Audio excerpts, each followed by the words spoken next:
The Bible explicitly states that God hides himself on purpose, and it's not because he's playing games. It's actually because Revelation destroys the unprepared, and not only that, but the entire mystical tradition teaches that God conceals himself so that only those who've developed the capacity to see can find him without being annihilated by what they discover. Isaiah 45:15, case in point, he says, "Truly, you are a God who hides himself." This is no metaphor. God admits to hiding. The question now is why? And in case you had any doubt, it is absolutely by design. Exodus 33, Moses asked to see God's glory. God responds, "You cannot see my face, for no one may see me and live." Not "you're not worthy," not "you're too sinful." You cannot see me and live. The divine presence is so overwhelming and so intense that direct contact with the unfiltered Godhead would obliterate human consciousness. God tells Moses directly, "I will put you in a cleft in the rock and cover you with my hand until I have passed by. Then I will remove my hand and you will see my back,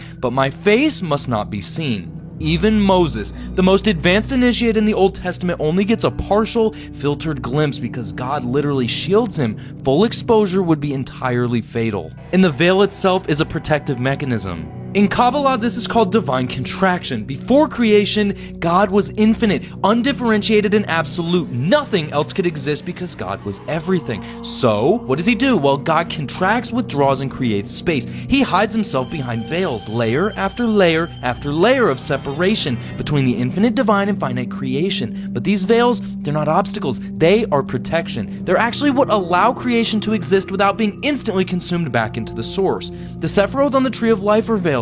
Each one is a filter, reducing divine intensity to a level that can be handled.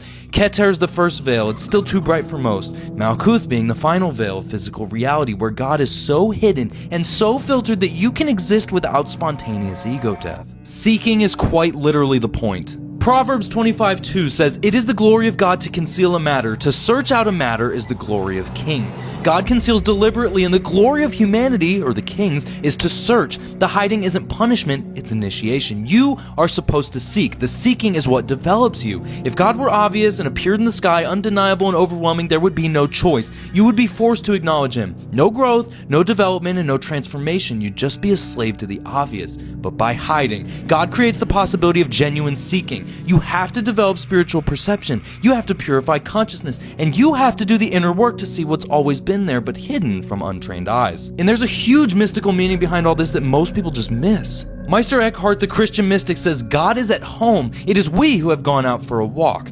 God isn't hiding from you. You are hiding from God. The veils aren't out there. They're your own consciousness cluttered with ego, desire, fear, and identification with matter. But God is